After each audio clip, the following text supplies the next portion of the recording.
तूफान का मूसलाधार बारिश से हालात बिगड़ गए। ये तस्वीरें हम आपको दिखा रहे हैं कैसे जगह जगह जल भराव देखने को मिल रहा है। वहीं ट्रैफिक की अगर बात करें तो लंबा जाम भी देखने को मिल रहा है। घरों तक जो घर है वो भी पानी में डूब गए हैं दिल्ली के कई इलाकों में।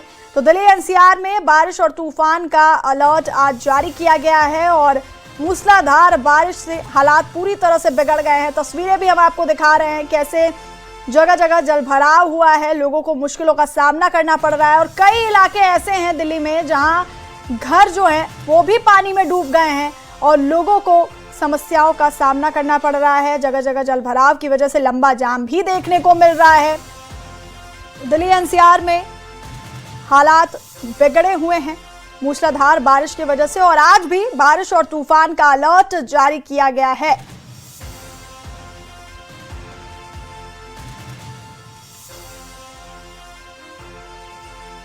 दिल्ली एनसीआर में लगातार हो रही बारिश ने एक बार फिर प्रशासन के दावों की पोल खोल दी है। गाजियाबाद के इंदिरापुरम में जलभराव के बीच करंट लगने से एक शख्स की मौत हो गई, जबकि गाजियाबाद के ही विजयनगर में पानी से भरे गड्ढे में डूबने से 3 साल की मासूम बच्ची की जान चली गई। देश की राजधानी से भी दर्दनाक हादसे की खबर आई, जहां समयपुर बादली में जलभराव काल बन गया और 7 साल के मासूम की डूबने से मौत हो गई। ये घटनाएं केवल हादसे नहीं बल्कि प्रशासनिक लापरवाही पर गंभीर सवाल खड़े करती हैं। हर मॉनसून से पहले नगर निगम, विकास प्राधिकरण और बिजली विभाग नालों की सफाई, जल निकासी और व्यवस्था दुरुस्त करने और खुले बिजली के तारों को सुरक्षित करने के दावे करते हैं, लेकिन पहली ही तेज बारिश के साथ ही सड़कें तालाब बन जाती हैं, सीवर ओवरफ्लो होने लगते हैं और खुले बिजली के ढांचे जानलेवा साबित होते हैं। ऐसे हादसे ये संकेत देते हैं कि प्रशासन के मॉनसून की तैयारियों के दावे सिर्फ कागजों तक ही सीमित रहते हैं। जब तक लापरवाही पर सख्त कार्रवाई और स्थायी समाधान नहीं होंगे, तब तक हर मॉनसून आम लोगों के लिए राहत नहीं बल्कि खतरे का मौसम बना रहेगा। गाजियाबाद के विजयनगर में जलभराव के बीच एक बेहद दर्दनाक हादसे में 3 साल की मासूम के डूबने से मौत हो गई। जानकारी के मुताबिक बच्ची खेलते खेलते घर के बाहर पानी से भरी गली में पहुंच गई, जहां गहरे जलभराव में डूब गई। परिजन तुरंत उसे अस्पताल लेकर पहुंचे, लेकिन डॉक्टरों ने उसे मृत घोषित कर दिया। इस हादसे के बाद परिवार में मातम का माहौल है। ये घटना केवल एक हादसा नहीं बल्कि शहर की बदहाल जल निकासी व्यवस्था पर बड़ा सवाल है। आखिर रिहायशी इलाकों में इतना गहरा जलभराव क्यों हुआ? प्रशासन की मॉनसून तैयारियां कहां गई? अगर समय रहते जल निकासी और सुरक्षा का इंतजाम किए गए होते तो शायद एक मासूम की जान बचाई जा सकती थी।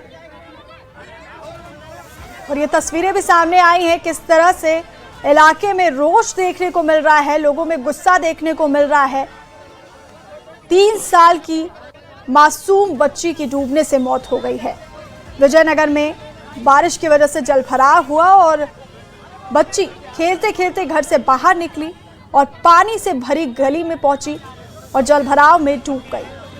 परिजन उसे अस्पताल लेके गए, लेकिन डॉक्टर्स ने उसे मृत घोषित कर दिया। बात के विजयनगर के सर्वोदय नगर इलाके में मासूम 3 साल की बच्ची दीप्ति की दर्दनाक मौत हो गई। बच्ची अपने पिता के पीछे पीछे घर से यहाँ तक आई थी और इसी जगह पर 2.5 से 3 फीट पानी था, जिसकी वजह से बच्ची डूबकर यहीं पर मौत उसकी हुई। लेकिन उसके पिता जब तक वापस आते, क्योंकि वो दुकान गए थे, उन्हें नहीं पता था कि बच्ची उनके पीछे पीछे आ रही है। माँ घर के अंदर थी, लेकिन जो पानी भरा था उस पानी की वजह से आसपास के घरों में जमकर पानी घुसा। ये देखिए, यहाँ से तकरीबन 2.5-3 फीट नीचे गहराई में ये घर है और इसके अंदर भी पूरा पानी भरा हुआ था, क्योंकि सोशल मीडिया पर कई वीडियोस वायरल हुए थे जिसमें इस घर के अंदर भी पानी दिखाई दे रहा था। और आज पानी रात भर पंप और मोटर लगाकर लोगों ने बाहर किया है ताकि यहाँ पर रहने लायक जगह बनाई जा सके। लोगों ने इसका पूरा ठीकरा प्रशासनिक अमले पर फोड़ा है कि नगर निगम की भारी गलती यहाँ पर दिखाई दी थी। नगर निगम की टीम है जो यहाँ पर इस गली को हमेशा अनदेखा करती हैं। ऐसे आरोप लगाए गए कि नगर निगम की टीम यहाँ पर नहीं होती है। और अंकल जी, आप लोग यहाँ पर देखते हैं, नगर निगम आती थी कभी टीम यहाँ पर? नगर निगम का यही कभी कभी आते थे, ये जैसे आज आए हैं ना ये सफाई करना, तो कभी कभी कहीं महीना में 1 बार कहीं आते थे, वैसे नहीं आ रहे थे। सबसे बड़ा कारण नगर निगम की टीम का और पार्षद की गलती है। ना ही तो नाले का इंतजाम है, ना पानी का निकास है। 8-8 घंटे पानी रुकता है। बिजली है वो नहीं आती है। देखिए लोगों के बीच नाराजगी इसलिए है क्योंकि नगर निगम की टीमें अपने काम को सही से अंजाम नहीं देती। आरोप यहाँ पर लोगों ने लगाया कि नगर निगम की टीमों को जब बुलाया जाता तो महीनों के बाद यहाँ पर आते हैं और यही वजह है कि मानसून की पहली बारिश की वजह से यहाँ पर इस तरह के हालात बने, जिसकी वजह से एक मासूम बच्ची बलि की भेंट चढ़ गई। कैमरामैन रंजन चंद्रा के साथ दीपक बिष्ट, न्यूज़ 18 इंडिया, गाजियाबाद।